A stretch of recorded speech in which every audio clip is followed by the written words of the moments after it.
great things and helping and having a great influence, but it's also, as I mentioned, great harm. And so we're going to go to some passages in Proverbs. So somebody go to Proverbs 12, 17 through 19. And then Proverbs 15, Proverbs 15, 1 and 2.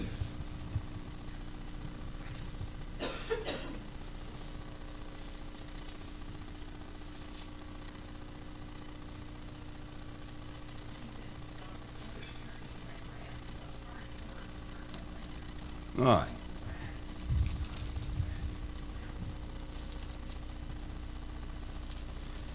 All right, when you look at that, and that's Proverbs 15, talking about the difference in a soft answer and a harsh word. You know, sometimes, you know, it's not always what we say, but it's how we say it. And that's kind of what he's talking about here. Where he talks about a soft answer turns away wrath, but a harsh word stirs up anger. And as she read, the tongue of the wise uses knowledge rightly, but the mouth of fools pours out forth foolishness. Not comprehending, not doing what we should. You know, so we need to, you know, be careful of how we use the tongue and try to look and try to be like he talks about there with that soft answer. Now we'll look at Proverbs 12. Who has that one? 17 through 19.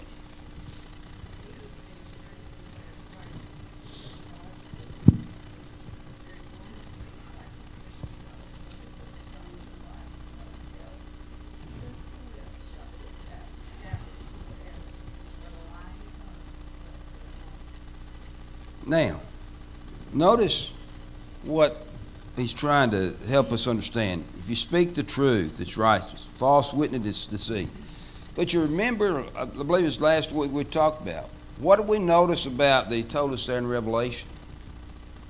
What do you find there with the murderers? You find liars, those that tell false things. And we talked about how that James talked, you know, he talked about that if you sin in one place or you violate the law in one point, you're guilty of all. It doesn't matter what we do as far as sin. Sin is sin with God. And if I sin and I don't correct that sin, then I'm going to be separated from God for eternity, no matter what it is. And lying is one of those things. And that's what he's talking about here. Well, you're looking at this and you think about what he's writing. The false witness is deceit. But he also says there's one who speaks like the piercing of the sword, but the tongue of the wise promotes health. There's that concept of being beneficial, using it for good. The truthful lip shall be established forever. But look what he says about a lying tongue. It's only for a moment. And the thing about it is, you know, when we let things and we say things, that's the problem. You can't take it back. You can apologize, but it's already out there. It's, you know, you can do all you can. But the harm many times has already been done because you've let it slip and it's come out. Now, so it's a little member which can do great things, but it can do great harm depending on how we use it. God wants us to use it for good. God wants us to do things that are beneficial and healthy, as the writer of Proverbs talked about. But sometimes we use it the other way, and many people do it that way all the time. But also in verse 5 and going in verse 6, the last part of verse 5 says, see how great a forest a little fire kindles, and the tongue is a fire, a world of iniquity. The tongue is so set among our members that it defiles the whole body and sets on fire the course of nature, and is set on fire by hell. Now, when you think about what he's saying,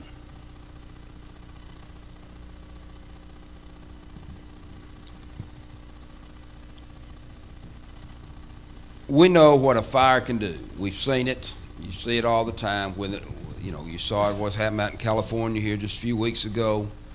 We saw what happened to Smokies.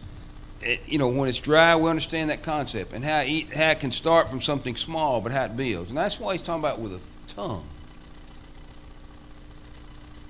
Something very small can become very large.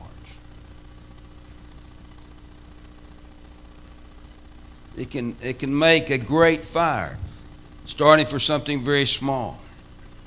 And if you look at the concepts here he says about the tongue, look what he says, it's a fire. He talks about being a world of iniquity. He talks about how it defiles the whole body. And it's because of the way we use the tongue.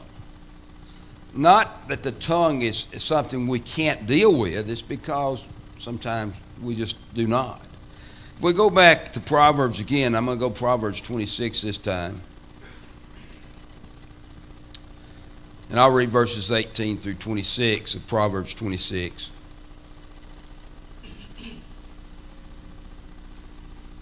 And listen, as we look at some of these things. Like a madman who throws firebrands, arrows, and darts, is a man who deceives his neighbor and says, I was only joking. Where there's no wood, the fire goes out.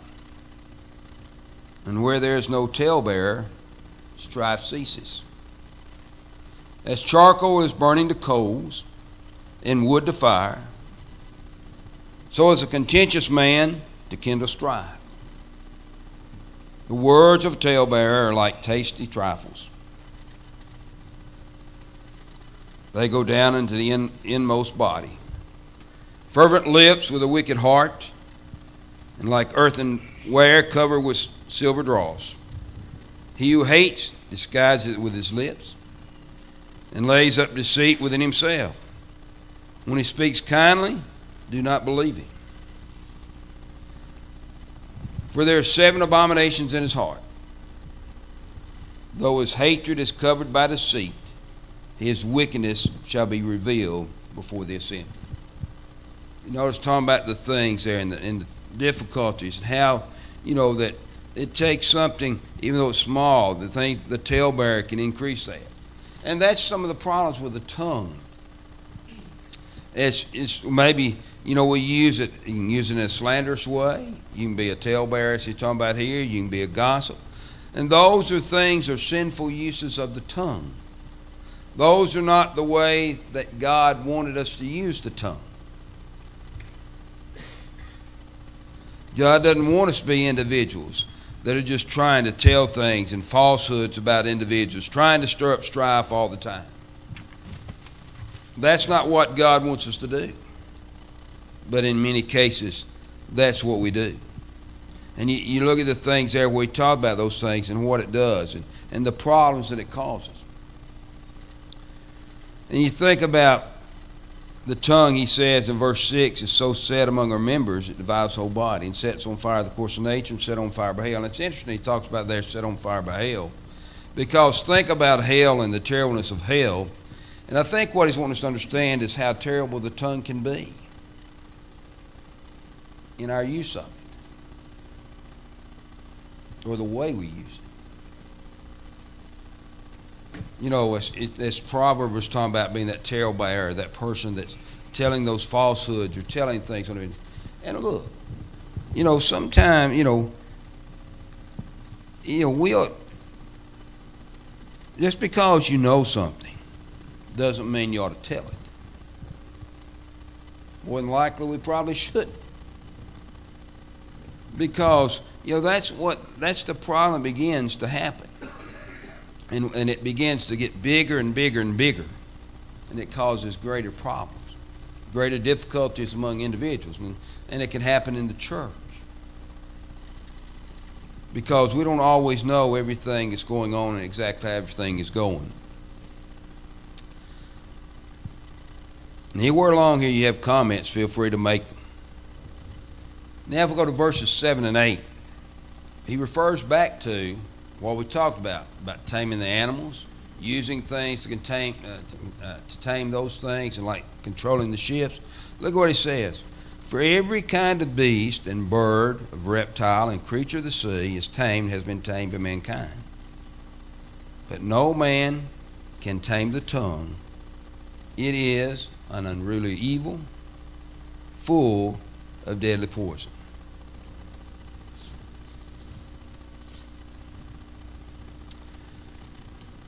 Now, we can tame the animals, but he says we can't tame the tongue. Why can't we tame the tongue?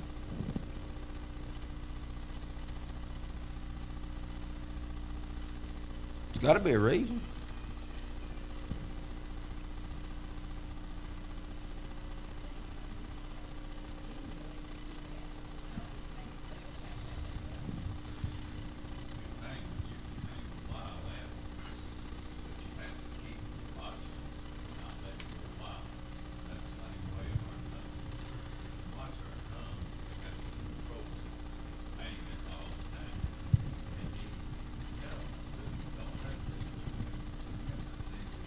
That's right. And that's exactly the point. We may go for a long time, and our tongue may be under control, but if we get irritated sometime, we get frustrated, we may say something we shouldn't say. There again, it's going back to that point that was made about being swift to hear and slow to speak.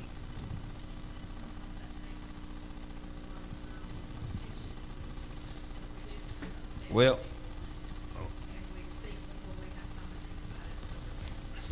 and you're right, and that's our problem, and that's why we talk about back there in the beginning. That's why he said that person that is spiritually mature has greater ability to keep it under control.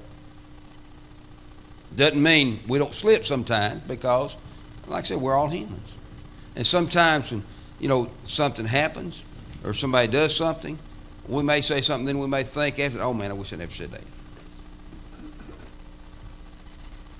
But it's something we've got to constantly keep a watch on. We can't just think everything's all right. It's like living a Christian life. You've got to always keep on guard. You can't let anything down and let yourself think you've got it made, because something can slip up on you and you can slip away from God easily.